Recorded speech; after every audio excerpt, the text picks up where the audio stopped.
Left 4 Dead 2. In 2009, we were treated in classic Valve fashion with a wonderful sequel to an already masterpiece of a game, Left 4 Dead. Hello again, ladies and gents, and welcome to another Too True SMEG review where I review the intros to TV shows, video games, and movies, and today I am reviewing the opening cutscene to Left 4 Dead 2. Now, if you didn't get a chance to check out my review of the first Left 4 Dead, go check it out as it actually received a pretty good score, and in my review of the sequel, I imagine the score will be very similar, if not better. Now, while I would love to review the game as a whole, that is not the purpose today. Our goal today is to determine whether the intro stands the test of time and is deemed worthy as being considered one of the greatest intros to a video game of all time. To help us with this quest, we will be looking at the music or sound, the storytelling, and how captivating as a whole the intro is. Each category will be given a score out of 10, and then we'll be averaging out those scores for a final average score. And if there's something extra special or extra lame about this intro that just doesn't fit into any of these categories, then we'll be awarding bonus points or giving penalty points as well. So sit back, try to relax, and enjoy another Too True SMEG review.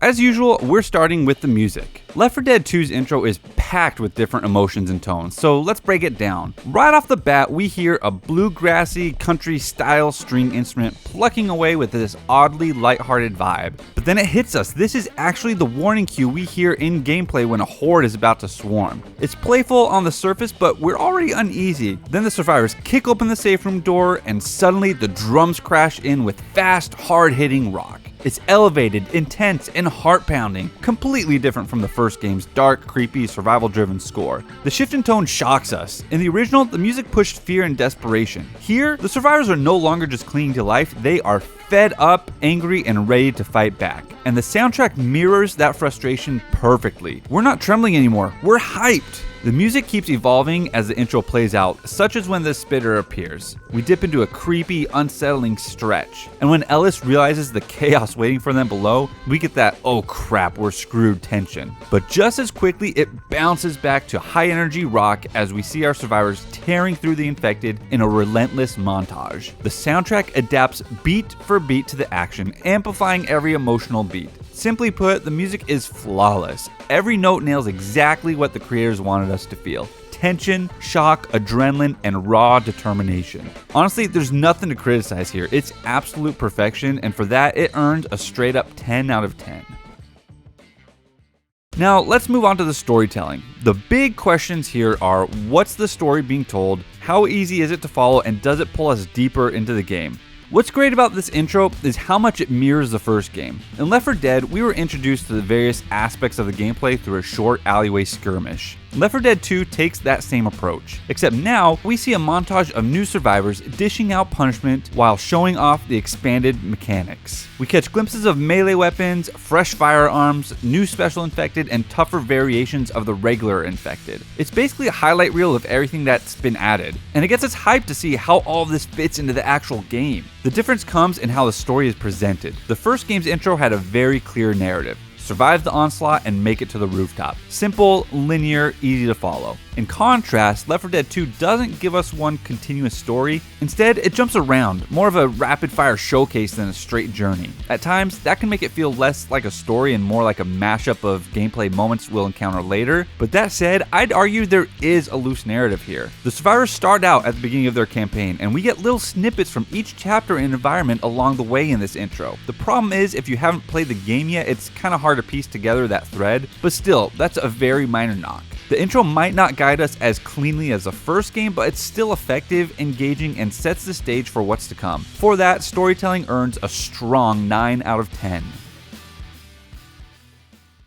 And now maybe the most important category of them all. How captivating is this intro as a whole? Do we ever get bored? Do we ever feel tempted to skip it? The answer is simple. No! From start to finish, this intro keeps us hooked. We open with our survivors creeping through the streets under an early morning sunrise, and from that moment on, the tension and momentum never lets up. Sure, the first 20 seconds move a little slower and Ellis pausing to catch his breath and the elevator feels slightly ill-timed, but those aren't dead spots. In fact, Ellis's pause only makes us restless, leaning forward because we want more of this action, and then we get it.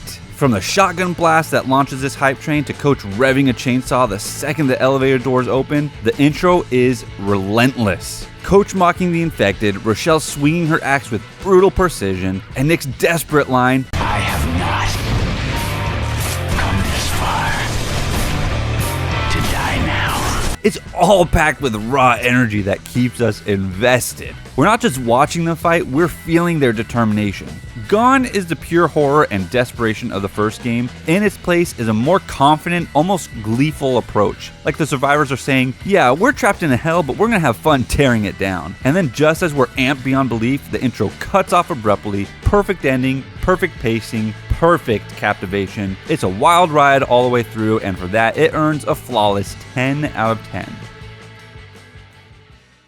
So when we add everything up, we land a total of 29 out of 30, averaging out to 9.67 out of 10. That makes this the highest score we've given to a video game intro thus far, and it actually ties with Pirates of the Caribbean Curse of the Black Pearl for the top spot among all the intros we reviewed. Now, my final thoughts on this intro. When I first saw this intro as a 15-year-old, gearing up to obliterate more infected, I'll be honest, I was a little disappointed. Compared to the first game's opening, this one felt so different. It wasn't as scary, the vibe had shifted, and that desperate survival edge I loved just wasn't there. At the time, I did miss that. But years later, with countless playthroughs behind me and a little bit more life perspective, my view has changed. This intro actually has grown on me so much that I now prefer it. I'm not that kid anymore looking for a good scare. I'm the guy who wants to jump in, have fun, and slay zombies with my friends, and this intro captures that mood perfectly. It's fast, it's furious, and it pumps you up exactly the way a sequel should.